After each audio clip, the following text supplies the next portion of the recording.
that our society doesn't have enough perspective from the female side. We have a world that's out of control right now with violence, with greed, and these aren't things that are simply a male characteristic by any means, but there's not enough feminine energy balancing out what's going on in the world. The main goal for me beginning Neopolitical Cowgirls was to make work for women in the theater, give them an opportunity while debunking Hollywood's myth about what is beautiful and what is sexy. And that's what we do. My name is Kate Mueth, and I am here at the beautiful John Drew Theater at Guildhall in East Hampton, New York. And we are here to talk to you about the Neopolitical Cowgirls.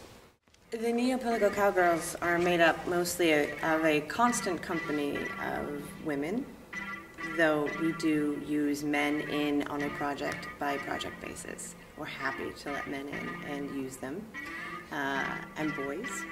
My son was a performer in Neopolitical Cowgirls, Trojan Women Redux, but it is a company of women for the reasoning that there's not enough companies of women. There's not enough companies for women to express themselves, to challenge their comfort levels of their movement, of their abilities, of their expressiveness.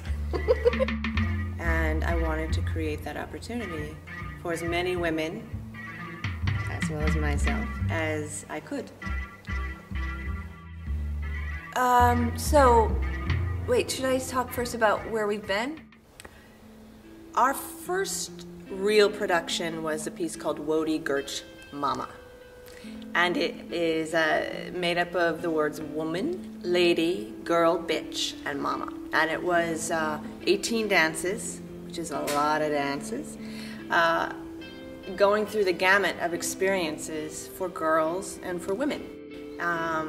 Everything from losing a lover, to mothers and daughters, to aging as a woman and being unseen by the populace, being a teenager, being a little girl, a son dancing with his mother under the stars. So we ran the gamut, exploring as much as we could, and probably only touched one millionth of what it is to be a woman.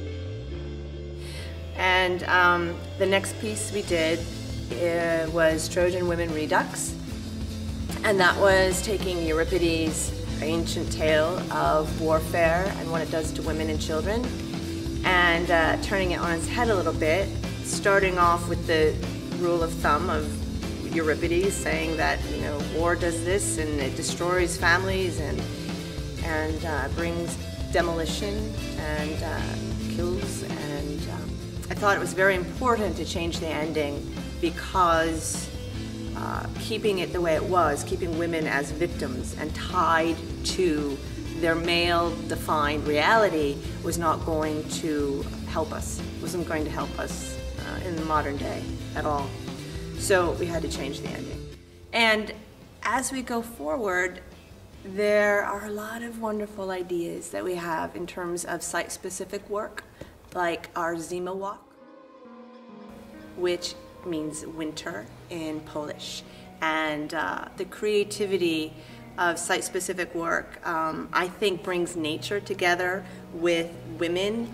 And I think the landscape of women is very similar to our planet, to our Earth. And so you have these beautiful landscapes outdoors.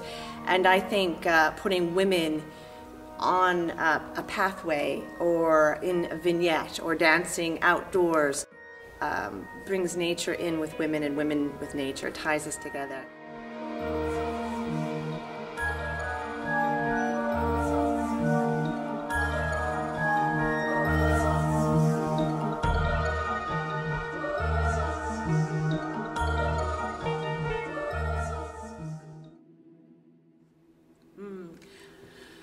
I define beauty as freedom. I think that a woman who is free in expressing herself generally comes off as beautiful.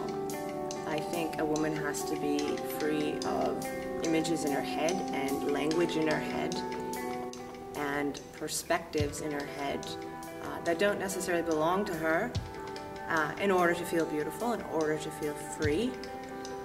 And I think that that's the beginning place of beauty.